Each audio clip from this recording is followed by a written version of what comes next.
একদিন কবর আমারে সব সম্পর্ক ছিন্ন করে দিবে, একদিন মৃত্যু আমাকে সব ভুলায় দিবে, সব ভুলায় দিবে।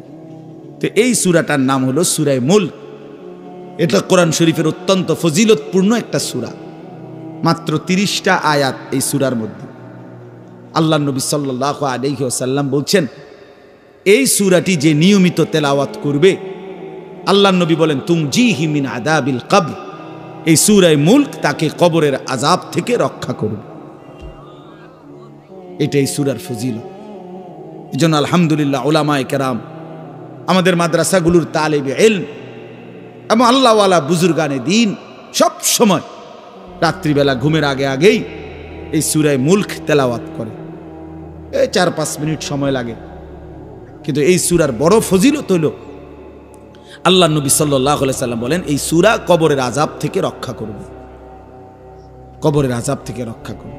আমার ভাই, আমার বন্ধু, রাসূলুল্লাহ সাল্লাল্লাহু আলাইহি সাল্লামের অগণিত হাদিস এ কথার প্রমাণ করে যে কবরে আযাব হবে। হাসরের আযাব তো আছেই, জাহান্নামের আযাব তো আছেই, কবরেও আযাব হবে। মেন বিচার তো হবে হাসরের ময়দানে, তার আগেই আযাব হবে কবরে। আপনারা সহজ বাংলায় বুঝবেন, আসামি যখন ধরে ফেলে তখন মামলার হিয়ারিং তো চলে, মামলার শুনানি তো চলে, কিন্তু সে কারাগারে ঠিকই আটকায় রইছে। কারাগারের কষ্ট যন্ত্রণা সে হাজতি হিসাবে ভোগ করতে থাকে।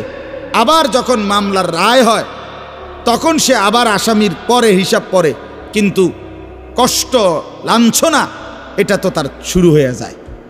যদিও এখনো বিচার শেষ হয় নাই, বিচার প্রক্রিয়াধীন, 10 দিন, 50 দিন, 20 দিন, 1 মাস পর পর মামলার ডেট পরে শুনানি হয়, কিন্তু সে তো থাকে কারাগারে, সে তো থাকে কারাগারে। তো আল্লাহ পাক রব্বুল আলামিন বলেন, নাফরমান সে তো হাসরের ময়দানে বিচার হবে চূড়ান্ত, কিন্তু কবর থেকেই আযাব শুরু, কবর থেকেই আযাব শুরু।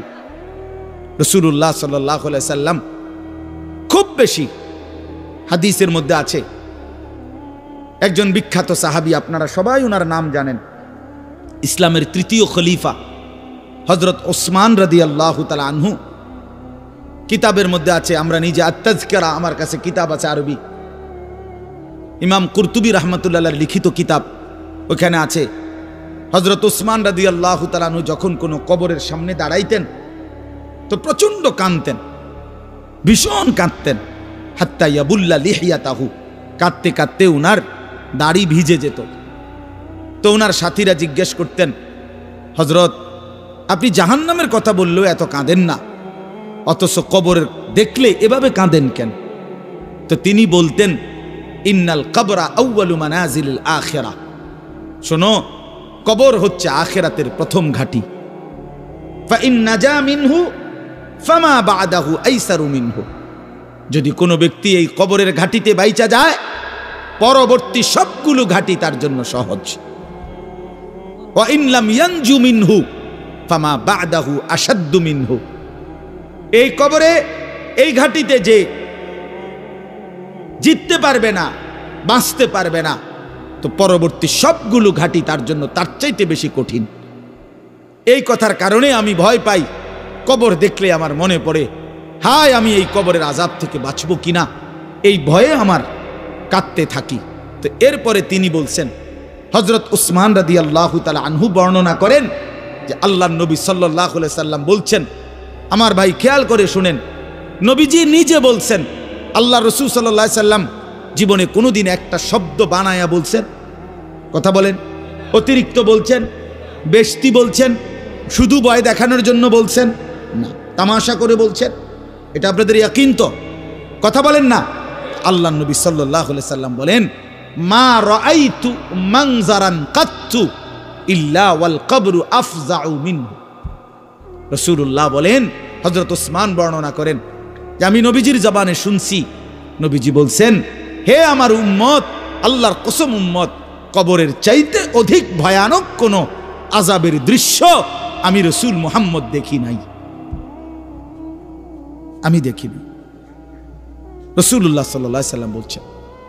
প্রিয় ভাই আমার, আল্লাহর নবী সাল্লাল্লাহু আলাইহি সাল্লামের সরাসরি হাদিস, যে ব্যক্তি কবরের 3টা প্রশ্নের জবাব দিতে পারবে না, রাসূলুল্লাহ সাল্লাল্লাহু আলাইহি সাল্লাম বলেন, আল্লাহ তাআলার পক্ষ থেকে তখন ফেরেশতাদের কাছে ঘোষণা আসবে, আফরিশুহু মিনান নার ওয়ালবাসুহু মিনান নার ওয়াফতাহু লাহু বাবান ইলান নার। আমার এই নাফরমান বান্দার কবরে জাহান্নামের বিছানা বিছিয়ে দাও, জাহান্নামের পোশাক পরিয়ে দাও, আর জাহান্নাম বরাবর তার জন্য কবর থেকে দরজা খুলে দাও।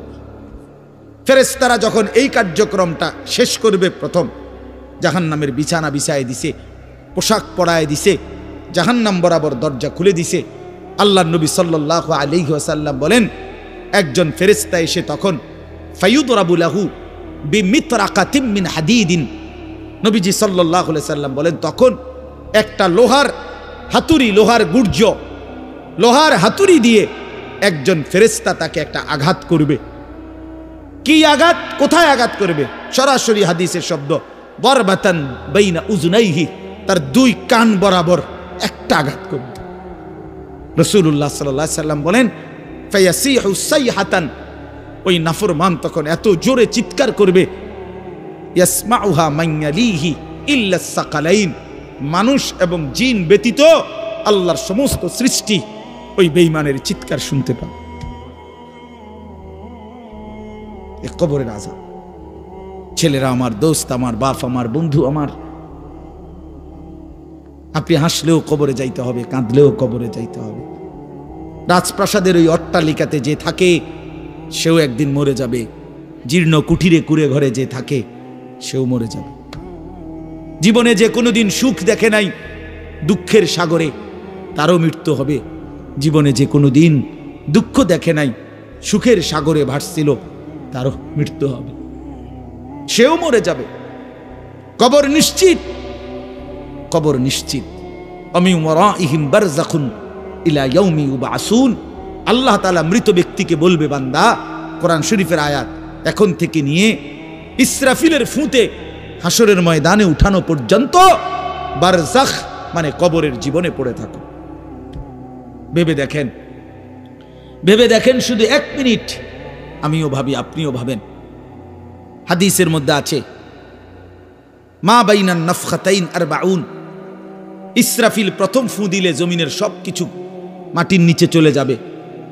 দ্বিতীয় ফু দিলে মাটির নিচ থেকে আবার সবাই উঠে হাসরের ময়দানে দাঁড়াবে। তো নবীজি সাল্লাল্লাহু আলাইহি সাল্লাম বলছে, এই 2 ফুঁয়ের মাঝখানে ব্যবধান হবে 40। তো মুহাদ্দিসিনে কেরাম, ওলামায়ে কেরাম বলেন, কেউ কেউ এই 2 ফুঁয়ের মাঝখানে ব্যবধান হতে পারে 40,000 বছর। তাহলে ধরে নেন, সর্বশেষ যেই লোকটা কবরে গেছে, যদি তার কবরে আযাব হয়, তাহলে তার কবরের আযাব ভোগ করতে হবে 40,000 বছর। এবার বলেন তো, এখন যারা মরতেছে, এবার বলেন তো রাসূলুল্লাহ সাল্লাল্লাহু আলাইহি সাল্লামের জামানায় যারা মারা গেছে, এবার আরো পিছনে যান, ইব্রাহিম আলাইহিস সালামের জামানায় যারা মারা গেছে, এবার আরো পিছনে যান, নূহ আলাইহিস সালামের জামানায় যেই অবিশ্বাসী বেঈমানগুলো মারা গেছে, তারা আজকে কত বছর যাবত কবরে আযাব ভোগ করতেছে। বুঝছেননি আমার কথাটা? হ্যাঁ, কোরআন শরীফে আছে, ওমান আ'রাযা আন যিকরি ফাইন্না লাহু মাঈশাতান যানকা ওয়া নাহশুরুহু ইয়াওমাল কিয়ামাতি আ'মা।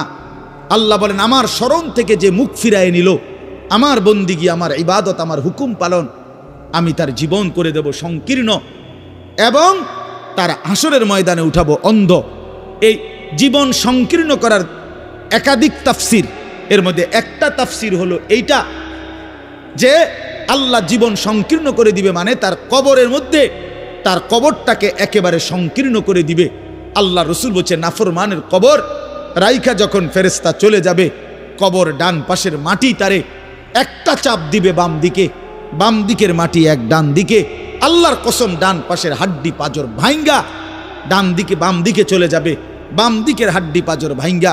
রাসূলুল্লাহ সাল্লাল্লাহু আলাইহি ওয়াসাল্লাম বলছে, বন্ধু দেখেন, হাত্তা তাখতালিফা আদলাউহু, এই 2 আঙ্গুল যেভাবে এভাবে একটার ভিতরে ঢুকে গেছে, খোদার কসম, ডান পাশের হাড্ডি পাজর, বাম পাশের হাড্ডি পাজর এইভাবে একটার ভিতরে ঢুকে যায়।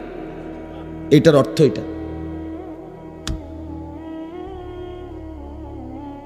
হ্যাঁ, রাসূলুল্লাহ সাল্লাল্লাহু আলাইহি সাল্লাম একদিন হযরত বারা ইবনে আযিব রাদিয়াল্লাহু তাআলা আনহু থেকে বর্ণিত, নবীজি একদিন এক সাহাবীর জানাজা পড়তে গেছেন।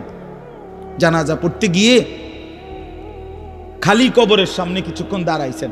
তখনও ওনারে কবরে রাখে নাই, জানাজাও পড়ায় নাই। নবীজি আগে গিয়া কবরটার সামনে দাঁড়াইছে। হযরত বারা ইবনে আযিব বলেন, আমরা নবীজির সাথে ছিলাম। আল্লাহর নবী সাল্লাল্লাহু আলাইহি সাল্লাম কবরের খালি এই কবরে দেখা অঝরে কাঁদতে শুরু করছে। আমরা সবাই সাহাবীরা নবীজির সাথে কাঁদতে শুরু করলাম। অনেকক্ষণ কাইদা নবীজি চোখের পানি মুইছা আজীব কথা বলছে নবী। রাসূলুল্লাহ সাল্লাল্লাহু আলাইহি সাল্লাম সাহাবীদেরকে লক্ষ্য করে বলছে, ইয়া ইখওয়ানি লিমিসলি হাদা ফাআইদ্দু, আমার বন্ধুরা, আমার সাথীরা, এই কবরে যাওয়ার জন্য তোমরাও রেডি হও। ফাআইদ্দু, তোমরাও প্রস্তুতি নাও। অচিরেই তুমি আমি সবাই এই কবরেই পৌঁছে যাইতে হবে। রাসূলুল্লাহ সাল্লাল্লাহু আলাইহি সাল্লাম বলছে, প্রিয় বন্ধু আমার, জওয়ান সাথী আমার, সামান্য এই কয়েকটি জওয়ানি নষ্ট না করা, নষ্ট না করা, কোনোভাবেই নষ্ট না করা। তো এই জন্য বললাম, এই সূরা মুলক এটা আল্লাহ তাআলা অত্যন্ত ফজিলতপূর্ণ একটি সূরা। রাসূলুল্লাহ সাল্লাল্লাহু আলাইহি সাল্লাম বলছেন এটা কবরের আযাব থেকে রক্ষা করবে। এই সূরা নিয়মিত তাফসীরের মধ্যে আমি নিজে পড়ছি, তাফসীরে কুরতুবিতে আছে।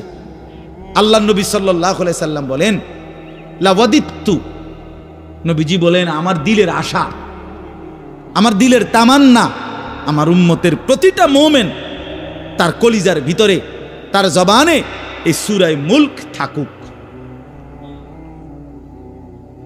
সূরা মুলক থাকুক। অর্থাৎ রাসূলুল্লাহ সাল্লাল্লাহু আলাইহি সাল্লাম বলতেন, আমার প্রতিটা মুমিন বান্দা উম্মত যেন এই সূরা মুলক তেলাওয়াত করে, যেন কবরের আযাব থেকে রক্ষা পায়। নবীজি 5 ওয়াক্ত নামাজের পরে, আল্লাহর কসম ভাই, এখানে অনেক ওলামায়ে কেরাম আছে, আপনি জিজ্ঞাসা করে, নবীজি 5 ওয়াক্ত নামাজের পরে, সরদারে দু আলম নবীর তো কোনো গুনাহ নাই, তিনি নিষ্পাপ, তিনি তো জান্নাত উদ্বোধন করবেন। আনা আউয়ালু মান ইয়াকরাউ বাবাল জান্নাহ, নবী বলছে আমি সেই মুহাম্মদ যে প্রথম জান্নাতের দরজা আমি নাড়ব, জান্নাতের কড়া নাড়ব আমি মুহাম্মদ। ভেতর থেকে ফেরেশতা বলবে, আপনি কে? আমি বলবো মুহাম্মদ।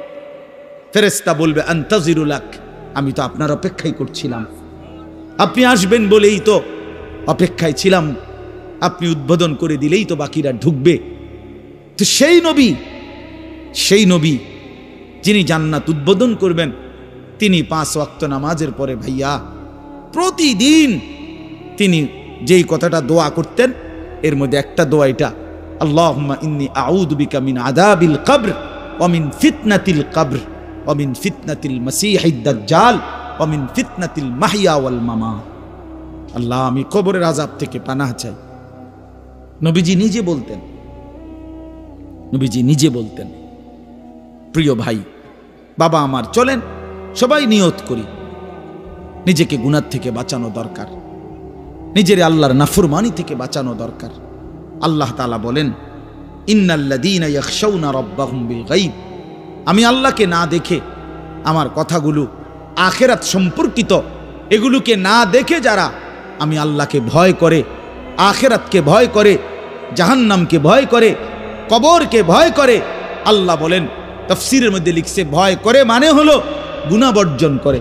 কোন ব্যক্তি আল্লাহকে ভয় করে, খোদার কসম, এই কথার অর্থ হইল গুনাহ ছেড়ে দেয়। যে গুনাহ ছেড়ে দেয় সে আল্লাহকে ভয় করে, যে আল্লাহকে ভয় করে সে গুনাহ ছেড়ে দেয়। কোন নাফরমান আল্লাহকে ভয় করে না, আল্লাহকে ভয় করলে গুনাহ করতে পারে না। বুঝেন নাই বাংলা কথাটা? এটা কাগজের এই পিঠ ও পিঠ, কাগজের এই পিঠ ওই পিঠ। এই পিঠে যদি লেখা আছে আল্লাহর ভয়, তো ওই পিঠে লেখা থাকবে গুনাহ বর্জন। যে গুনাহ ছেড়ে দেয় সে অটোমেটিকলি আল্লাহকে ভয় করে, যে আল্লাহকে ভয় করে সে গুনাহ বর্জন করে। এজন্য তাকওয়ার অর্থ আল্লাহর ভয়, এটার প্রথম অর্থ হইল গুনাহ বর্জন। মান খাশিয়ার রহমান, আল্লাহকে ভয়, এটার প্রথম অর্থ গুনাহ বর্জন, গুনাহ বর্জন। আমার শায়েখ আল্লামা মুফতি মুশতাকুন নবী সাহেব সব সময় চিল্লায় মাহফিলে, অনেক সময় আহাজারি করে বলে যে বাপ, গুনাহ আগুন, গুনাহ আগুন, গুনাহ আগুন। প্রতিটা গুনার পিঠে ওই পিঠে আগুন আছে। নারীর প্রতিটা বেপর্দা দৃশ্যের মধ্যে খোদার কসম আগুন জ্বলে। ওই সিনেমার নর্তকীর শরীরে আগুন জ্বলে, ওই নায়িকার শরীরে আগুন জ্বলে, মোবাইলের ওই অস্থির ছবির মধ্যে আগুন জ্বলে, মদের আড্ডায় আগুন জ্বলে, জুয়ার আড্ডায় আগুন জ্বলে, সুদের টাকায় আগুন জ্বলে, ঘুষের টাকায় আগুন জ্বলে, বেপর্দা নারীর শরীরে আগুন জ্বলে। ওইটা রূপ না, ওইটা আগুন, ওইটা জাহান্নাম, ওইটা জাহান্নাম। আল্লাহ তাআলা বলেন ইন্নাল্লাযীনা ইয়াখশাউনা রাব্বাহুম বিল গায়ব। আল্লাহ তাআলা বলেন আমার যেই বান্দারা আমার আখিরাত, আমার জাহান্নাম, আমার পরকাল, আমার কবর, এই কথাগুলোকে ভয় করে, আমি আল্লাহকে ভয় করে, না দেখে আল্লাহ বলেন আমি ওয়াদা দিলাম লাহুম মাগফিরাতুম ওয়া আজরুন কাবীর, আমি তাদের পেছনের সব গুনাহ মাফ করে দেব আর আমার সবচেয়ে বড় পুরস্কার জান্নাত দিয়ে দেব। এরপরে আল্লাহ বলেন ওয়া আসিররু কাওলাকুম আবিজহারু বিহি ইন্নাহু আলিমুম বিযাতিস সুদূর। মানুষের তিনটা অবস্থা কথার ক্ষেত্রে, মানুষ তার অভিব্যক্তির ক্ষেত্রে তিনটা অবস্থা হয়। মানুষ কখনো জোরে কথা বলে, মানুষ কখনো আস্তে কথা বলে গোপনে, আর কখনো মানুষ অন্তরে জল্পনা কল্পনা করে, ঠিক না? এই তিনটাই অবস্থা, তিনটাই অবস্থা।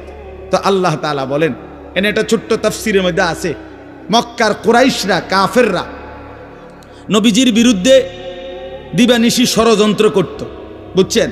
তো ষড়যন্ত্র করতে বইলে মাঝে মধ্যে এই বেকুবরা বইলে কইতো আস্তে কো, আস্তে, এই আস্তে কো বেড়া, আসিররু, আস্তে কথা বলো, কাই লা ইয়াসমা রাব্বা মুহাম্মদ, মুহাম্মদের খোদা যেন শুনতে না পায়।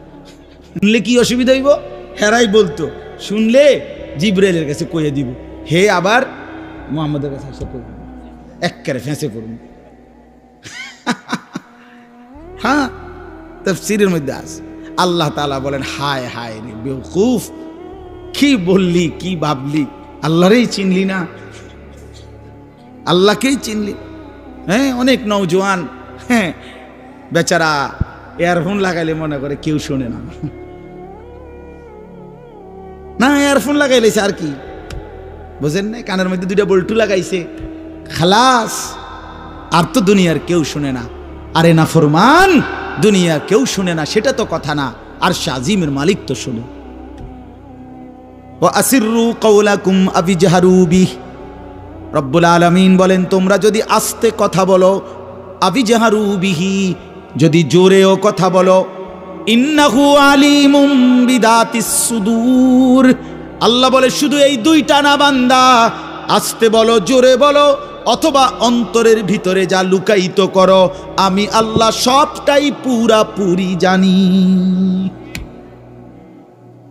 এরপরে শেষ অসাধারণ একটা যুক্তি আল্লাহ দেখাইছে, এই শেষ কথা আমার, আলা ইয়ালামু মান খালাক, আজীব কথা। আল্লাহ বলে আচ্ছা বান্দা, তোমার আমি একটা কথা জিজ্ঞাই, তুমি আমার কথাটার উত্তর দাও। এর কথা কি তুমি বুঝো না যে আলা ইয়ালামু মান খালাকা, যে সৃষ্টি করলো, যে বানাইলো, তিনি জানবে না, তিনি বুঝবে না, তিনি শুনবে না, এটা তুমি কেমনে ভাবলা? তুমি কও, তোমার বিবেকে কি কও? এতটি ভাত খাইয়া বুঝি এই কথাটা বুঝলা না? এতদিন দুনিয়ার থাইকে বুঝি এই কথাটা বুঝলা না? আলা ইয়ালামু মান খালাক, এই তৃতীয় আয়াত। আল্লাহ বলেন যিনি সৃষ্টি করলেন তিনি জানবে না? যে কোম্পানি এটা বানাইছে সে জানে না এখান দিয়ে কথা বলে না, এন দিয়ে কথা বলে? কথা বলেন না কেন? তো যিনি সৃষ্টি করলেন আল্লাহ, আমরা কি করছি না করছি তিনি আমাদের কথা জানবেন না? কথা বলেন না, বলেন না, শুনেন তিনি? আল্লাহ শুনেন কিনা, দেখেন কিনা, জানেন কিনা? ওহুয়াল লতীফুল খবীর, আল্লাহ বলেন তিনি সূক্ষ্ম থেকে সূক্ষ্ম, বিন্দু থেকে বিন্দু সেটাও জানেন। খবীর, পুরা সৃষ্টির খবর একসাথে তিনি পূর্ণ রাখেন, পূর্ণ রাখেন। এজন্য দোস্ত আমার, রাত 2টা বাজে, নওজোয়ান মনে করছে চারিদিকে কেউ জেগে নাই, সবাই ঘুমায় গেছে, এজন্য সে মোবাইলের উলঙ্গ ছবি দেখছে। আল্লাহ ডাক দিয়া বলে আনিস আমি আছি। মালিক ডাক দিয়া বলে আলাম ইয়ালাম বিআন্নাল্লাহা ইয়ারা, তুমি কি এই ভেবেছ তুমি জানো না বান্দা, আমি যে সারাক্ষণ তোমাকে দেখি। আল্লাহ তাআলা রাতেও দেখে, দিনেও দেখে, একাকীও দেখে, প্রকাশ্যও দেখে, অন্ধকারেও দেখে, আলোতেও দেখে।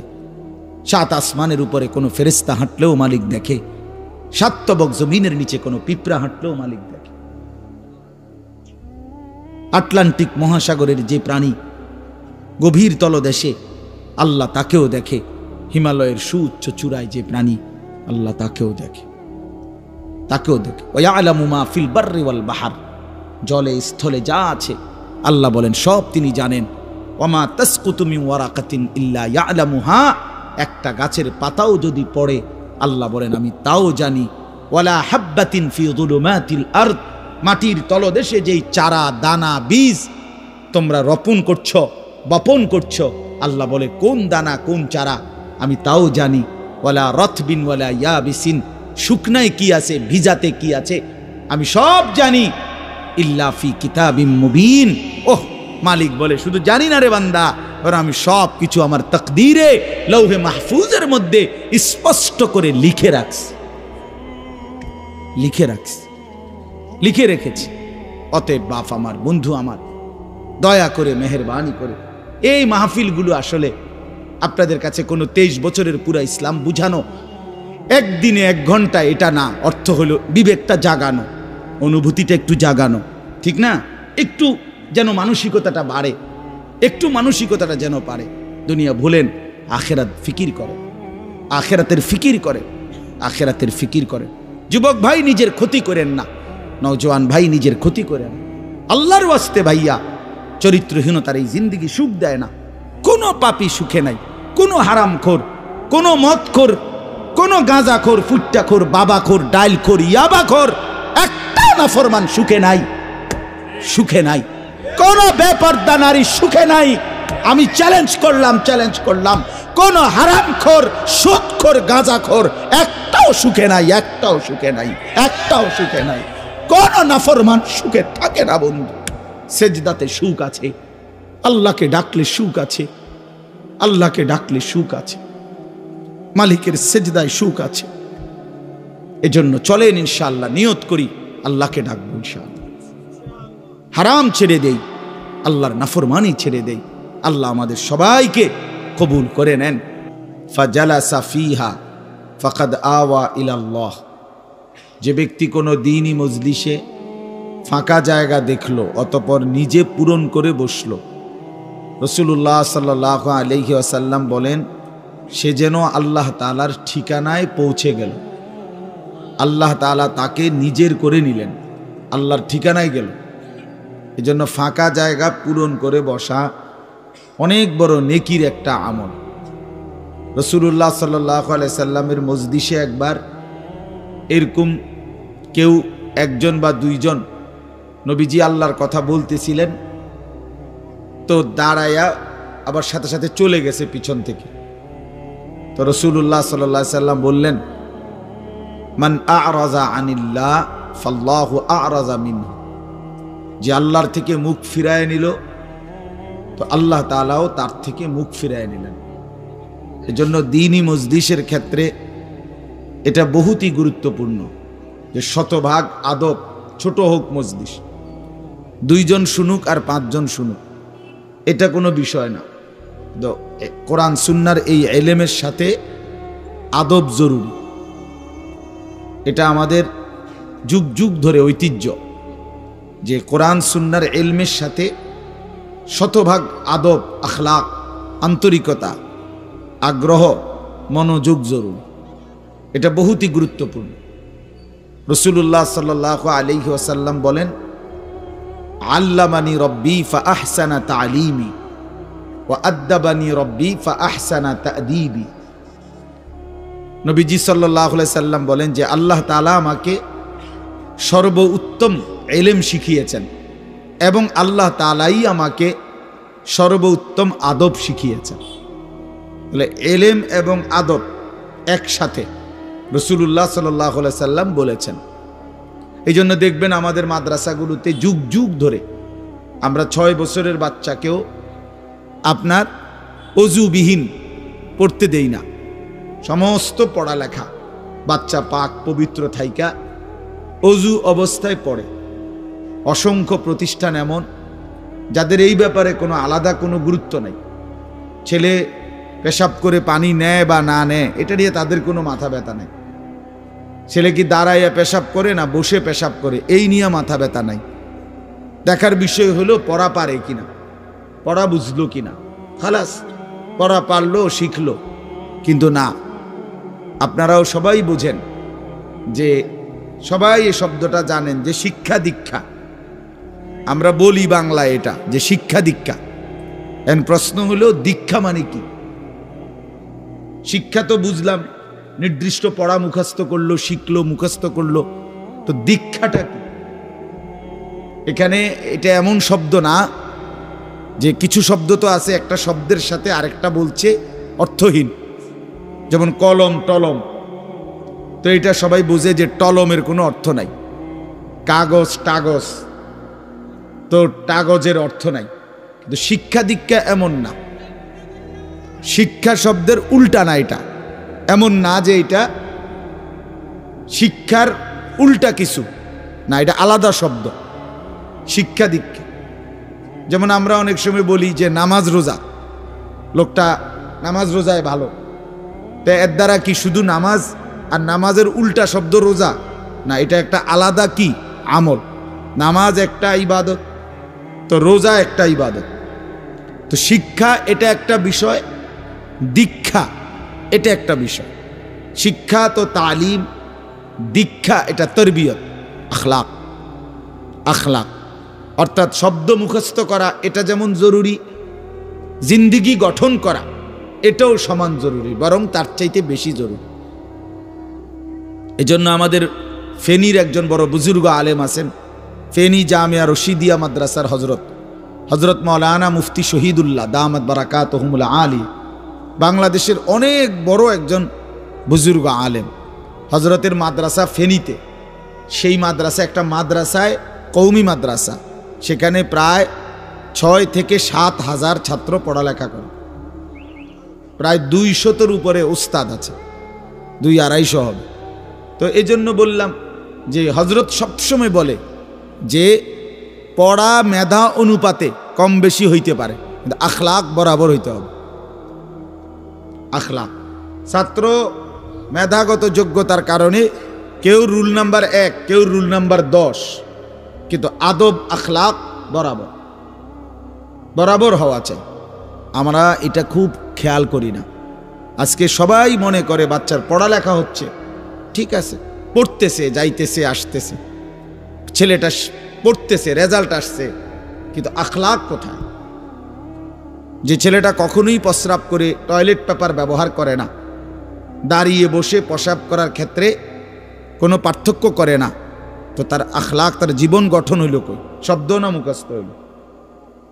শব্দ না মুখস্থ হইল? যে ছেলেটা তার মোবাইলের মধ্যে রাত দিন নাচ গান ছবি জিনা ব্যভিচারের দৃশ্য অথবা শুধু শুধু অনর্থক মোবাইলটা টিপল, তো পড়া তো মুখস্থ করলো, কিন্তু আখলাক কই হইল? আখলাক কই হইল? 3 বছরের বাচ্চার হাতে মোবাইল দিয়ে দিছে, 2 বছরের বাচ্চার হাতে অভিভাবক মোবাইল দিয়ে দিছে। মানে খামখেয়ালির এক জিন্দিগি। এক সন্তান গঠন কিভাবে করতে হয় মুসলমান তাও জানেন, তাও জানেন। বাচ্চাকে টেলিভিশনের হাতে তুলে দিছে, টেলিভিশন দেখে দেখে শেখো। বাচ্চাতে সমবয়সীদের হাতে তুলে দিছে যে সমবয়সী বন্ধুদের সাথে আড্ডা দিতে দিতে যা শেখো শেখো। এটা কখনোই কি না, নিয়ম না। রাসূলুল্লাহ সাল্লাল্লাহু আলাইহি ওয়াসাল্লাম বলছেন, কুল্লু মাউলুদিন ইউলাদু আলাল ফিতরা, প্রত্যেকটি মানব সন্তান আল্লাহকে মানার শতভাগ যোগ্যতা নিয়ে পৃথিবীতে ভূমিষ্ঠ হয়। কোরআন শরীফে আল্লাহ তাআলা বলছেন, ফিতরাতাল্লাহিল্লাতী ফাতারান নাসা আলাইহা, কোরআনের আয়াত। আল্লাহ তাআলা বলেন, দিন মানার পুরা যোগ্যতা দিয়েই আমি আল্লাহ মানুষকে সৃষ্টি করেছি। আল্লাহ তাআলা এমন একটি হুকুম করে নাই, এমন একটা বিষয় নিষেধ করে নাই যা পালন করার যোগ্যতা কিংবা বর্জন করার যোগ্যতা আল্লাহর বান্দার শরীরের মধ্যে নাই, এমন কোনো বিধান নেই। আমার মধ্যে রুকু করার যোগ্যতাই নাই, অথচ আমারে রুকু করতে বলছে, অথচ আমার কোমর বাঁকা হয় না। বিষয়টা এমন না। আমি সেজদাই দিতে পারি না, আমার হাঁটুও বাঁকা হয় না, কনুইও বাঁকা হয় না, কোমরও বাঁকা হয় না, অথচ আল্লাহ আমারে বললেন সেজদা দিতে। বিষয়টা কি এমন? কথা বুঝছেননি আমার কথাটা? আমারে বানাইলেন তাল গাছ, আমারে বলতেছেন সেজদা দিতে। এইটা বললে না জুলুম হইতো? এটা বললে না জুলুম হইতো? কিন্তু আল্লাহ তাআলা যতগুলো হুকুম করেছেন, যতগুলো নিষেধ করেছেন, প্রতিটা হুকুম পালন করা, প্রতিটা নিষেধ বর্জন করার 100 যোগ্যতা আল্লাহ তাআলা বান্দার শরীরের মধ্যে দিয়েছে। কোরআনুল কারীমের মধ্যে আছে, আল্লাহ তাআলা বলেন, বান্দা আমি তোমাকে বানিয়েছি নাবতালিহি, পরীক্ষা করার জন্য, আর পরীক্ষায় উত্তীর্ণ করার উপযোগী। ফাজআলনাহু সামিআন বাসীরা, আমি আল্লাহই তোমাকে শুনবার জন্য কান দিয়েছি, দেখবার জন্য চোখ দিয়েছি। তাফসীরের মধ্যে লিখছে, অর্থ হইল আমাকে মানবার পুরা যোগ্যতা সম্পূর্ণ শরীর দিয়েছি। ওযু, গোসল, নামাজ, রোজা, হালাল হারাম, পাক নাফাক সব কিছু বান্দা পালন করতে পারবে এমন যোগ্যতা দিয়ে তারে মানুষ বানাইছে। মানুষ হইবার পরে, মুসলমান হওয়ার পরে কেউ যদি বলে আল্লাহর এই হুকুম পালন করা আমার পক্ষে সম্ভব না, তাহলে এটা হইতে পারে তুমি ছাগল, মানুষ না। তুমি গরু ছাগল ছাড়া আর কিছু না, তুমি মূলত হাইওয়ান।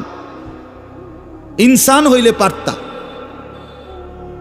তুমি যদি মানুষ হইতা তো ঠিকই পারতা, তুমি যদি মানুষ হইতা তো পারতা। মূলত তুমি নিজের মানুষ এই পরিচয় ভুলে গেছো।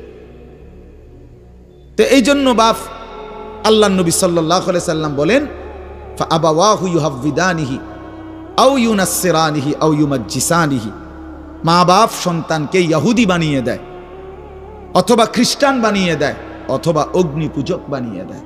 সরাসরি হাদিস, বাবা মা নষ্ট করে দেয় সন্তান। রাসূলুল্লাহ সাল্লাল্লাহু আলাইহি সাল্লাম বলছে, বাবা মা 3 বছরের বাচ্চাটা ছোট্টবেলা থেকেই ঘরে টেলিভিশন দেখে, রঙিন সিনেমা দেখে, নাটক সিনেমা দেখে, তারে এটা শিখাইবার ক্ষেত্রে কে ব্যবস্থা করে দিল? তার মা বাপ। এ তো 3 বছরের বাচ্চা বাজার থেকে কিনে আনে নাই, টেলিভিশনে এত বড় এটা তো বাচ্চাটা আনে নাই, এটা তো তার অভিভাবক আনছে। এই 3 বছরের বাচ্চাটারে কার্টুন দেখার জন্য, গেমস খেলার জন্য এত বড় মোবাইলটা, এটা তো তার বাবাই দিছে, অথবা তার মা, তার দুলা ভাই, তার বড় ভাই, তার চাচা, এমন কেউ একজন তার হাতে তুলে দিছে। এজন্য আমি সবসময় বলি, যেই মা বাপ অভিভাবক সন্তানের, অপ্রাপ্ত বয়স্ক সন্তানের হাতে এই বড় মোবাইলগুলো তুলে দেয়, এই মা বাবার চাইতে বড় জালেম আর কেউ নেই।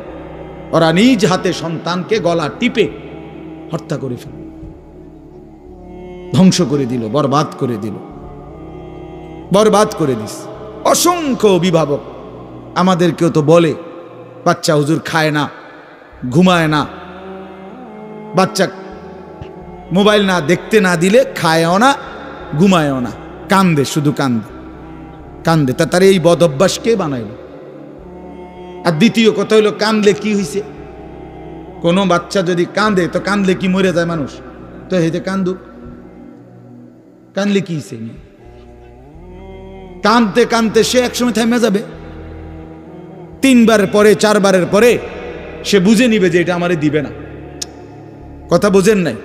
কাঁদতে কাঁদতে নইলে 3 বার কাঁদলো, 4 বার কাঁদলো, 10 বার কাঁদলো, একটা পর্যায়ে সে বুঝবে যে এটা আর আমারে দিবে না, এটা আমারে দিবে না।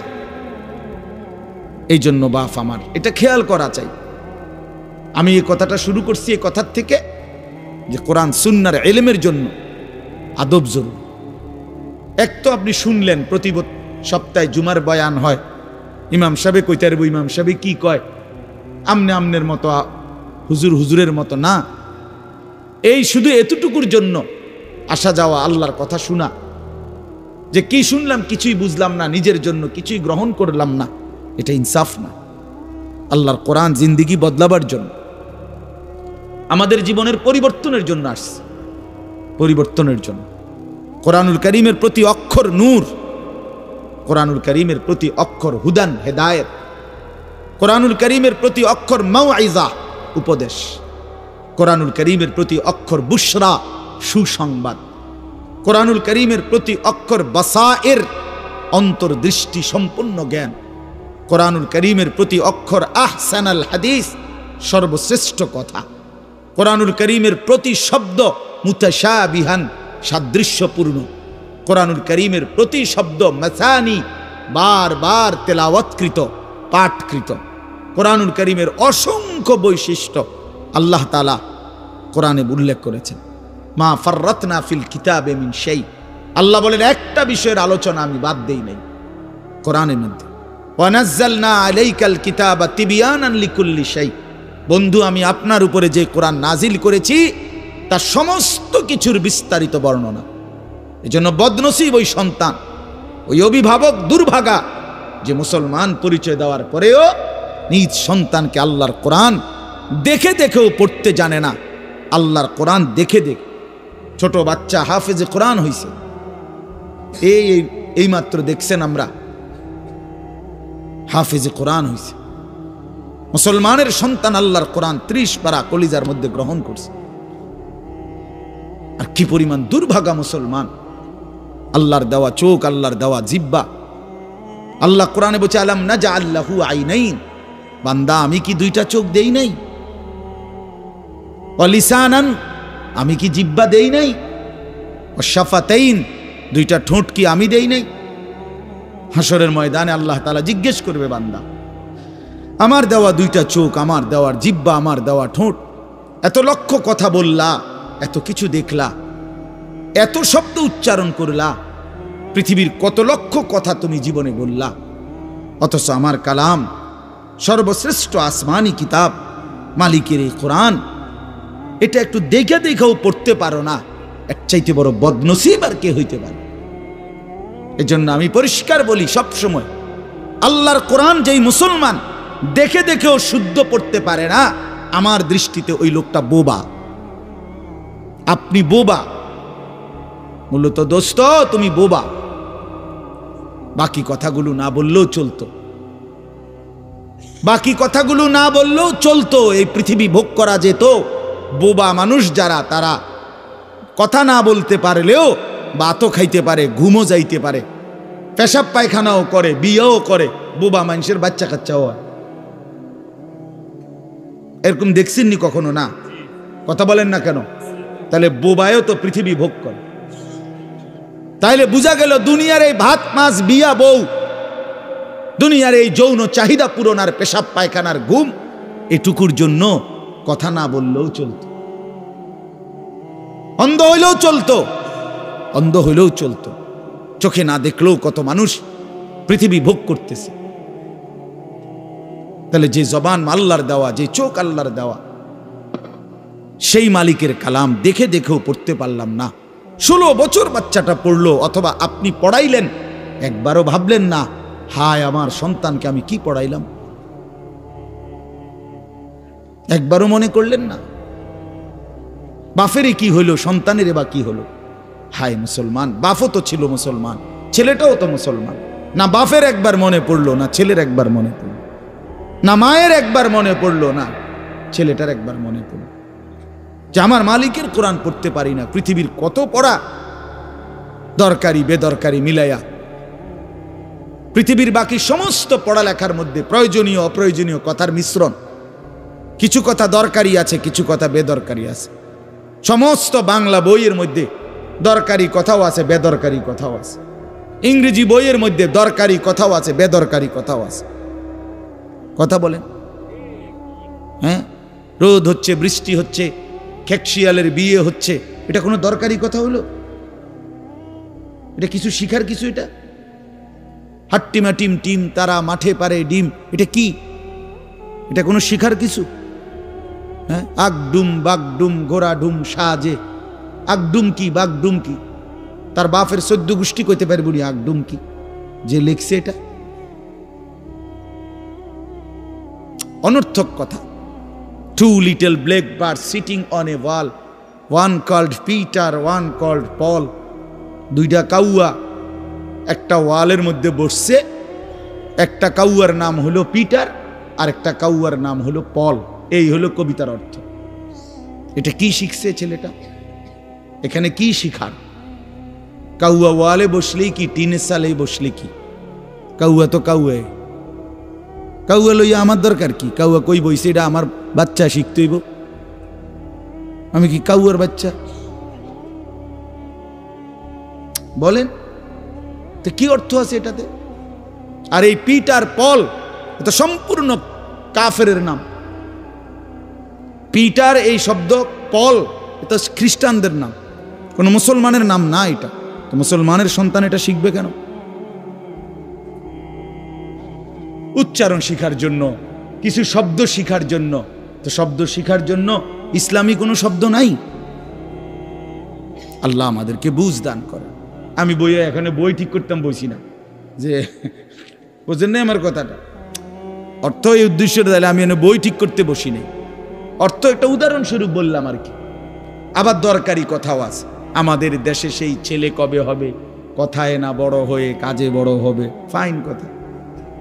সকালে উঠিয়া আমি মনে মনে বলি, সারাদিন আমি যেন ভালো হয়ে চলি। চমৎকার কথা। বোর হলো দৌড় খোলো কুকুমনি উঠোরে, এগুলো তো অন্যায়। এসব কবিতাও তো না, আমরা আমলে নাই ডিএমি কইতেছি। এখনকার কি আছে আমি জানি না।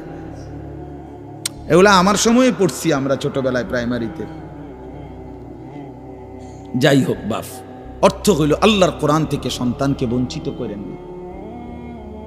বঞ্চিত আপনাদের কাছে অনুরোধ, এই যে কয়জন বসছেন, জোয়ান ভাই যারা বসছেন, ভাই আমার স্কুলে পড়েন, কলেজে পড়েন, কোনো অসুবিধা নাই, ঠিক আছে। নতুন করে আবার মাদ্রাসায় ভর্তি হইতে পারবেন না, আমরাও জানি। কিন্তু কোনো একটু সময় বের করে আল্লাহর কোরআন সময় সুযোগ বের করে শেখা সম্ভব। শুক্রবারটা তো অবসর থাকেন, বৃহস্পতিবার বিকাল থেকে তো অবসর থাকেন, শনিবারটা তো অবসর থাকেন। তো একটু আল্লাহর কালাম পড়েন, কোনো একজন আলেমের কাছে, কোনো একজন মসজিদের ইমামের কাছে, কোনো একজন মাদ্রাসার ওস্তাদের কাছে নিজে আলাদা একটু সময় বাইর করেন, যে আমার মালিকের কোরআন আমি একটু শুনি, আল্লাহ তাআলার কালাম শুনি। আহা, কোরআনুল কারীমের নূর। এটা যে শুনলো না, সে শুনলোটা কি? সে শিখলো কি, পড়লো কি? মজাই তো পাইলেন। কথা বলার মজাই তো হয় নাই। আমি তো অনেক সময় বলি, আল্লাহর ঘরের কালো গিলাফ আর মদিনার সবুজ গম্বুজ যে দেখে নাই, যেই চোখ, হে দেখলো কি? কালো গিলাফ যে দেখে নাই কাবার, রাসূলুল্লাহর রওজায়ে আতহারের সবুজ গম্বুজের ওই সৌন্দর্য যে দেখে নাই, যেই চোখ, সে জীবনে কি দেখলো? আমার একবার মক্কা শরীফ এক লোক উমরার সময়, বাংলাদেশি এক লোক দৌড়াইয়া আমার আয়সা জড়াইয়া ধরছে, ধরাইয়া কাঁদা দিছে, বলছে হুজুর আমি আপনার এক কথার কারণে হজে আসছি, উমরায় আসছি। আমি বললাম মানে? এই কথাইটা আমি এটা শুনছি, আজ আপনি বলছেন যে এই চোখ কাবার কালো গিলাফ দেখে নাই, রাসূলুল্লাহ সাল্লাল্লাহু আলাইহি সাল্লামের রওজায়ে আতহারের সবুজ গম্বুজ দেখে নাই, সে দেখলো কি? আর এইটা আমার দিলে লাগছে যে হ্যাঁ ঠিকই তো, আমি আর কি দেখলাম? তাই তো যেই জবান আল্লাহর নামে নিতে জানে না, মালিকের কোরআনই পড়তে জানে না, তুমি পড়লা কি মিয়া? তুমি কি গোড়ার ঘাস কাটলা মিয়া? বাকি সবগুলো পড়া না হলেও দুনিয়া চলতো মিয়া। মূর্খ বকলম, নাম দস্তখত করতে জানে না, টিপসই দেয় এমন হাজারো মানুষ দুনিয়া ভোগ করতেছে। বাড়ি গাড়ি, নেতাগিরি, মাতবরি, ক্ষমতা, দালান বিল্ডিং, সবটা দুনিয়া ভোগ করছে, অথচ নামটাও সই দিতে জানে না। এমন নাই? বলেন না এমন নাই? তো সে কোন যোগ্যতায় দুনিয়া ভোগ করছে? সে কিভাবে দুনিয়া ভোগ করতেছে? যদি বলেন সে সমাজে তার কোনো মান সম্মানে, আরে না মিয়া, বহুত নেতাদের মাতবর সমাজের, সে তো মূর্খ, টাকার জোরে ক্ষমতা দেখাচ্ছে, এমন মানুষ নাই? তো তাইলে এই জন্য বাপ আবারও অনুরোধ করছি আমি, অর্থ হইল অপমান করা না, জেনারেল শিক্ষা নিষেধ করা না। আমি তো কুমিল্লা ভিক্টোরিয়া কলেজ থেকে মাস্টার্স পাশ করছি, সায়েন্স বিজ্ঞান বিভাগ থেকে দাখিল পাশ করছি। এর মানে এটা বাদ দিতে বলতেছি না, বাদ তো আমি দিছি না, বাদ আপনি দিছেন। কথা বুঝেন নাই? বাদ আপনি দিছেন, আল্লাহর কোরআন বাদ দিছেন, রাসূলুল্লাহ সাল্লাল্লাহু আলাইহি সাল্লামের সুন্নাহ বাদ দিছেন। এতগুলো পড়ছেন, ধন্যবাদ আপনাকে, এটা পড়লেন না কেন? এতগুলো শিখতে পারলেন, এত লক্ষ টাকা খরচ করতে পারলেন, 4 বছরের মেডিকেলের জন্য, 6 বছরের মেডিকেলের জন্য এক বাপ তার ছেলেটার জন্য, মেয়েটার জন্য কত লক্ষ টাকা খরচ করছে, তার কোনো কুল কিনারা আছে মিয়া? তো আপনি পড়ান, কোনো অসুবিধা নাই, কিন্তু আপনি আপনার বাচ্চাটাকে আল্লাহর কোরআন থেকে বঞ্চিত করলেন কেন? নামাজ থেকে বঞ্চিত করলেন কেন? 2টা সূরা পড়তে জানে না, একটা আত্তাহিয়াতু শুদ্ধ করে বলতে পারে না, এটা দোয়ায়ে কুনুত পড়তে জানে না। একজন মুসলমান বেটা, 40 বছর বয়স, লজ্জা থাকা উচিত বেটা, ওই বেটা শরম থাকা উচিত বেটা। কার জমিন খাইতেছ, কার আসমান ভোগ করছো, কার দুনিয়া ভোগ করতেছ? এত বড় মালিকের আসমান ও জমিন ভোগ করে সেই মালিকের সেজদাটাও ঠিক মতো দিতে জানে না, সেই মালিকের নামটাও পড়তে পারে না।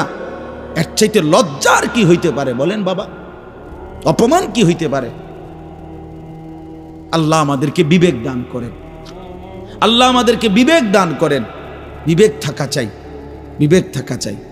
কোরআনুল কারীমের মধ্যে আছে, আল্লাহ তাআলা বলছে, একটা সাংঘাতিক কথা আছে কোরআন শরীফে, ফাবিআইয়ি হাদিসিন বা'দাহু ইউমিনুন। আমার দিল নড়ে কোরআনের এই আয়াত শুনলে, কলিজা শুদ্ধা কাইপা ওঠে। আল্লাহ তাআলা কোরআনে বলছে, এই 29 পারার মধ্যেই আছে, সূরা মুরসালাতের মধ্যে আল্লাহ তাআলা বলে, বান্দা 23 বছরে আমি আমার রাসূলের কাছে এই সর্বশ্রেষ্ঠ কিতাব নাজিল করলাম, আমার সবচেয়ে শ্রেষ্ঠতম কথাগুলো আমি তোমাদের জন্য দিলাম। বান্দা, এর চাইতে আর দামি কোন কথা বললে তোমরা আমার কথা মানতা? বুঝেন নাই? ফাবিআইয়ি হাদিস, ফাবিআইয়ি হাদিস। আল্লাহ বলছে, বান্দা এরপরে আর কি বললে, এর চাইতে দামি কথা আর কোনটা বললে, আর কোন কিতাব নাজিল করিলে, আর কেমনে বললে? ফাবিআইয়ি হাদিসিন বা'দাহু ইউমিনুন। আর কিভাবে বললে বান্দা ঈমান আনতা, বিশ্বাস করতা? আকিমুস সালাহ, আকিমুস সালাহ 80 বারের চাইতে বেশি বলছি আমার কোরআনে, আর কতবার বললে আমারে সিজদা দিতা? ইত্তাকুল্লাহ, ইত্তাকুল্লাহ বারবার বলেছি, আল্লাহকে ভয় করো, আর কতবার বললে বান্দা আমারে ভয় করতা? কতবার বলছি? আল্লাহ বলবেন। রাসূলুল্লাহ সাল্লাল্লাহু আলাইহি সাল্লাম বাপ আমার, বন্ধু আমার, নওজোয়ান সাথী আমার, মনে রাখবেন, বিশ্বাস করেন, রাসূলুল্লাহ সাল্লাল্লাহু আলাইহি সাল্লাম হাসরের ময়দানে অসংখ্য উম্মতকে জিজ্ঞেস করবে। এই আমলনামা যখন দেখবে, প্রত্যেকটা উম্মত তার নিজ নিজ আমলনামা, রাসূলুল্লাহ সাল্লাল্লাহু আলাইহি সাল্লাম দেখবেন। এই আমলনামা দেখে নবী জিজ্ঞেস করবে, উম্মত 23টা বছর একটানা আমি কেঁদেছি, উম্মত 23 বছর তোদের জন্য আমি কেঁদেছিলাম। এমনও রাত গেছে, সারা রাত উম্মতের জন্য আমি কেঁদেছি, সারা রাত দোয়া করছি উম্মতের জন্য। তায়েফের পাথরের আঘাতে পিঠ চালনির মতো ছিদ্র বানায় ফেলছি, পেটের কষ্টে, ক্ষুধার কষ্টে 14 দিনের চাইতে বেশি পেটে 2টা পাথর বাইন্দা ক্ষুধার কষ্ট হজম করছি। উহুদের দান দান শহীদ করা রক্তে আমি বেহুশ হয়ে আমি পড়েছিলাম। সেই নবী আমি আর কত কাঁদলে, আর কত রক্ত ঝরাইলে উম্মত তুমি আমার কথা মনে করতা? তুমি আমার কথা ভাবতা? আল্লাহ নবী সাল্লাল্লাহু আলাইহি ওয়াসাল্লাম যখন এটা জিজ্ঞেস করবেন, তখন কি জবাব হবে বাপ? বলেন, ইনসাফের কথা বলেন। কি মনে করছেন সুপারিশ? হাসরের ময়দানের সুপারিশ মানে কি? মুখে বিড়ি, সিগারেট, চেহারায় রাসূলুল্লাহ সাল্লাল্লাহু আলাইহি ওয়াসাল্লামের সুন্নাত নাই, 50 বছর ধরে সুদের লেনদেন, কোনদিন 5 ওয়াক্ত নামাজ আদায় করেন নাই, স্ত্রী বেপর্দা, ঘরের মধ্যে প্রতিদিন রঙিন টেলিভিশন চলতেছে, এই অবস্থায় কবরে যাইবেন। আর হাসরের ময়দানে দাঁড়াইলেই নবীজি সুপারিশ করে আপনারে বেহেশত দিয়া দিবেন। বিষয়টা মামুর বাড়ি না, বিষয়টা মামুর বাড়ি মনে করছেন আপনি। এটাকে কি মনে করলেন আপনারা? রাসূলুল্লাহ সাল্লাল্লাহু আলাইহি সাল্লাম সুপারিশ করবেন, এর কোনো নিয়ম কানুন নাই, কোনো বিধি নিষেধ নাই, আইন কানুন নাই। হাউজে কাউসারের পানি, এটা কি 10 টাকার পানির বোতল মনে করছেন? রাসূলুল্লাহ সাল্লাল্লাহু আলাইহি সাল্লাম বলেছেন, এক ঢোক পানি পান করলে আর কোনো দিন বান্দা তৃষ্ণার্ত হবে না। এতটা আজিমুশ-শান দামি, এমনি এমনি দিয়ে দিবেন? এটা এমনি এমনি দিয়ে দিবেন? দয়া করে ভাবতে শিখেন, নিজের ভালো বোঝেন, নিজের ভালো, নিজের ভালো। আমি যেই সূরাটা পড়ছি, এই সূরাটার নাম হলো সূরা মুলক, 29 নম্বর পারা, কোরআনুল কারীমের 67 নম্বর সূরা। এই সূরাটার নাম হচ্ছে সূরা মুলক। এই সূরার 3টি আয়াত, 12, 13, 14, এই 3টি আয়াত আমি আপনাদের সামনে, এটা রাখতে কষ্ট হয়,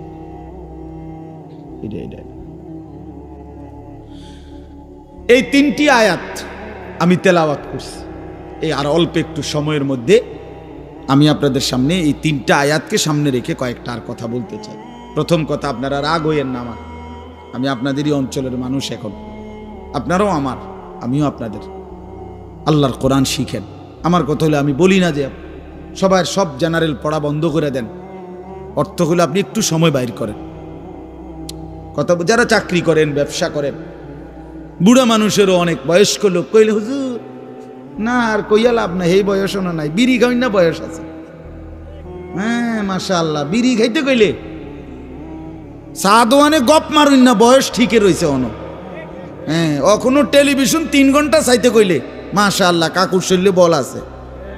মানুষের বেডির নাচ দেখবো, এতে কোনো লজ্জা শরম নাই। দুনিয়া ভোগ করতে বললে, ভাত খাইছে মাত্র, এখন যদি বলেন আবার আপেল খাইবেন নি, দাও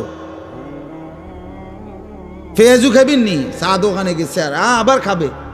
দুনিয়া পুরাটা ভোগ করবে, 90 বছরও দুনিয়া ফুরায় না, 90 বছরও আখেরাত মনে পড়ে না। আফসোসের ব্যাপার মিয়া। আল্লাহ বলছে কোরআনে, আলাম ইয়ানি লিল্লাযীনা আমানু আন তাখশা কুলুবুহুম লিযিকরিল্লাহ। এই আমার ইমানদার বান্দা, আমায় আল্লাহর ভয়ে, আমার স্মরণের জন্য, আমার বন্দিগির জন্য তোমার দিলটা নরম হওয়ার সময় আজও কি হয়নি বান্দা? 365 দিনে খোদার একটা বছরে যে কোনো দিন ফজরের নামাজ পড়লা না যুবক, তোমারে যেন আল্লাহ ডেকে বলে, হায় বান্দা, তাহলে কি আর কোনো দিন নামাজ পড়বা না?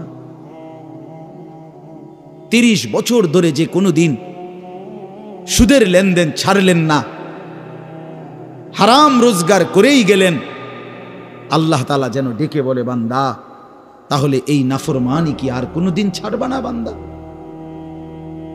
সিদ্ধান্ত নিয়ে ফেলছো তাইলে আজীবন সুদের উপরেই থাকবা, আজীবন মিথ্যার উপরেই থাকবা। তাহলে কি বান্দা এই ফয়সালা নিয়ে ফেলছো, আজীবন কাস্টমার ঠকাইয়েই যাইবা, ওজনে কমই দিয়ে যাবা? তাহলে কি এই ফয়সালা নিয়ে নিছো তোমার বিবি আজীবন বেপরদাই থাকবে? তোমার ঘরে অহরহ প্রতিনিয়ত রঙিন টেলিভিশন চলবে নিয়মিত, এই ফয়সালা তোমার? ঠিক আছে বান্দা, কুলু ওয়া তামাত্তাউ কালিলান ইন্নাকুম মুজরিমুন। কোরআন শরীফের আয়াত। আল্লাহ বলছে, নাফরমান বান্দা, খাও, দুনিয়া ভোগ করো কিছুক্ষণের জন্য, শুধু মনে রেখো ইন্নাকুম মুজরিমুন, তুমি কিন্তু পাপী। এই কথাটা শুধু মনে রাখো, বাকিটা পরে হইব, ভাত খাও। হ্যাঁ হ্যাঁ, কোরআন শরীফের আয়াত এটা। কুলু ওয়া তামাত্তাউ কালিলান ইন্নাকুম মুজরিমুন। আল্লাহ যেন বলে 8টার সময় যেই নাফরমান নাস্তা খাইতে বসে, আল্লাহ বলে, বান্দা খা, কোনো অসুবিধা নাই, শুধু মনে রাখিস বেঈমান, ফজরের নামাজ পড়ো নাই। কথাখান শুধু মনে রাখো, পরে হইব, অন খাও। রাত 10টা বাজে যেই নাফরমান ভাত খাইতে বসছে, আল্লাহ তাআলা যেন ডাক দিয়ে বলছে, বেঈমান খা, ভাত খা, খানা আমি আটকাইতাম না, শুধু মনে রাখিস এশার নামাজ পড়স নাই, ভাত খা বেঈমান, খানা আটকাবো না, খানা আমি জন্তু জানোয়ারও খাওয়াই, তোরে খাওয়াবো না কেন? খানা আমি কুকুর বিড়ালরেও খাওয়াই, খানা আমি গরু ছাগলরেও খাওয়াই, তোরে দেব না কেন বান্দা? খা, শুধু মনে রাখবি ইন্না আ'তাদনা লিল কাফিরিনা সালাসিলা ওয়া আগলালাম ওয়া সাইরা।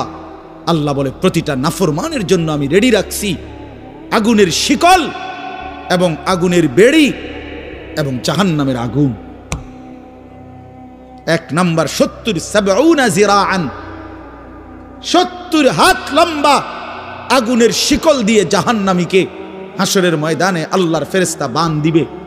1 2 নাম্বার 2টা হাত। দোস্ত দেখেন শুধু আমার দিকে, সূরা ইয়াসিনে আছে ইন্না জাআলনা ফি আ'নাকিহিম আগলালান ফাহিয়া ইলাল আদকানি ফাহুম মুকমাহুন। এটার অর্থ হলো এই যে হাসরের ময়দানে প্রত্যেকটা পাপী নাফরমানকে ফেরেশতা 2 হাত আলগি দিয়া এইভাবে ঘাড়ের সাথে বান দিয়া ধইরা এই 2 থুতনির নিচে 2 হাত এভাবে দিয়া এইভাবে বান দিয়া রাখবে। আল্লাহর কসম, রব্বে কাবার কসম করে বললাম, এইভাবে বান দিবে। আর কোনদিন বেঈমান চোখটাও নিচের দিকে নামাইতে পারবে না, কারণ এই থুতনি তো উঠাই দিছে উপরের দিকে, এটা দিয়ে ঠেলা দিয়া। এটা অর্থ হলো আগলালান। এই আয়াতের সূরা ইয়াসিনের এই আয়াতের অর্থ এটাই, ইন্না জাআলনা ফি আ'নাকিহিম আগলালান। আল্লাহ বলছে বান্দা আমি দেখাবো। আল্লাহ ডাক দিয়ে বলে ভাই আমারও তোমারও, জওয়ানকেও বুড়োকেও। আল্লাহ বলে বান্দা কি মনে করছো আমি রহমান না? ঠিক আছে, তুমি কি এটা শোনো নাই আমি যে কাহার? তুমি তো শুনছো আমি রাহিম, তুমি কি শোনো নাই আমি জব্বার? আমি যুনতিকাম, আমি প্রতিশোধ গ্রহণকারী। আমি সারিউল হিসাব, দ্রুত হিসাবকারী। আমি জব্বার, আমি প্রবল প্রতাপান্বিত। কাহার, আমি মুতাকাব্বির, আমি বারি। তুমি জানো না আমার একটা নাম শুনলা, আমার দয়ার নামটা শুনলা, আমি যে শাস্তি দেব সেটা শোনো নাই? কি ভাইয়া, কোরআনুল কারীমের মধ্যে জান্নাতের বর্ণনা যেমন আছে, জাহান্নামের বর্ণনা নাই? কথা বলেন না কেন? তো সেগুলো কার জন্য? সেগুলো কার জন্য? মা সালাকাকুম ফি সাকার ক্বালু লাম নাকু মিনাল মুসাল্লিন। একবারে সোজা বাংলা দেখেন, জাহান্নামী জাহান্নামে চিৎকার করবে, জাহান্নামের ফেরেশতা ডাক দিয়ে বলবে বেঈমান জাহান্নামে কেন আসলি? ক্বালু লাম নাকু মিনাল মুসাল্লিন। নাফরমান বলবে বন্ধু ফেরেশতা ভাই আমি দুনিয়াতে নামাজি ছিলাম না। কি ছিলাম না? সরাসরি কোরআনের আয়াত। আল্লাহ বলেন ওয়াইলুন ইয়াউমাইদিল লিল মুকাদ্দিবিন। সমস্ত মিথ্যাবাদী নাফরমান পাপীদের জন্য সেদিন জাহান্নাম। যদি বলেন কেমন নাফরমান মাওলা? আল্লাহ বলেন ওয়া ইদা কিলা লাহুমুর কাউ লা ইয়ারকাউন। দুনিয়ায় এই নাফরমানকে যতবার বলা হয়েছিল রুকু করতে, সেজদা করতে, নামাজ পড়তে, বেঈমান নামাজ পড়ে নাই, এজন্য জাহান্নাম। কোরআনুল কারীমে আল্লাহ বলছেন কাল্লা ইদা বালাগাতিত তারাকি। নাফরমানের মৃত্যুর সময় যখন আসবে, মালাকুল মউত আজরাইল তারে যখন ডাক দিবে আইয়াতুহান নাফসুল খাবিসা। প্রতিটা পাপী নাফরমানের জান কবজের সময় আজরাইল যখন ডাক দিয়ে বলবে হে খবিস আত্মা বের হ, উখরুজি, বের হ। আত্মাটা বের হতে চাইবে না। আল্লাহর নবী বলেন কসম বাবা, নবীজি বলে মালাকুল মউত আজরাইল খপ করে ধইরা কলজা থেকে রুহুটা একটা টান দিয়া ছিঁড়া ফেলবে, একটা টান দিয়া ছিঁড়া ফেলবে। এরপরে রুহুটা কণ্ঠনালীর কাছে এসে আটকায় যাবে। কাল্লা ইদা বালাগাতিত তারাকি। তারাকি মানে কণ্ঠনালী। ফালাউলা ইদা বালাগাতিল হুলকুম ওয়া আনতুম হিনা ইদিন তানজুরুন। এটার অর্থ এটাই। হুলকুম মানে এই কণ্ঠনালী, বের হতে চাইবে না রুহু। আজরাইল তখন ধৈরে টাইনা হেসরাইয়া ছিঁড়া ছিন্ন ভিন্ন করে বেঈমান নাফরমানের কলজা ছিঁড়া ফেলবে, রুহু ছিঁড়ে ফেলবে, এরপরে শরীর থেকে বের করে নিয়ে আসবে। আরে বন্ধু, এই কোরআনে আছে, আল্লাহ নিজে বলছে এমন নির্মম মৃত্যু হলো কেন? এই নাফরমানের মউত এত কঠিন হলো কেন? তার কলজা ছিঁড়া ফেলছে, রুহু ছিঁড়ে ফেলছে। এমন মৃত্যু হলো কেন? আল্লাহর কসম বাপ আমারেও বলি, আপনারেও বলি, আল্লাহ কোরআনে সরাসরি বলছে এমন ভয়ানক মৃত্যু হলো কেন? ফালা সাদ্দাকা ওয়ালা সাল্লা, কারণ এই নাফরমান আমি আল্লাহর কথায় বিশ্বাস করে নাই, ওয়ালা সাল্লা, এবং নামাজ পড়ে নাই। হ্যাঁ, বেনামাজি সন্তান মনে রাখো, বাদ্দুকা খাইতে এলে খুব মাতবর, মোবাইল একখান টিপে, মোটরসাইকেল একখান চালায়। হ্যাঁ, বাহ বাহ বাহ বাহ বাহ বাহ বাহ। আর কি, আর ধরে কে? আমার একটা মোটরসাইকেল আছে, আমার একটা মোবাইল আছে, আমার কিছু বন্ধু আছে যারা আমার সারাক্ষণ অসৎ সঙ্গ দেয়। যখনই আমার সমস্ত নাফরমানি মন চায়, কিছু অসৎ বন্ধু মিলে যায়, যে বন্ধুরা আমার সারাক্ষণ চরিত্রহীনতা শিখায়, অসভ্যতা, নোংরামি, অশ্লীলতা, বেহায়াপনা শিখায়।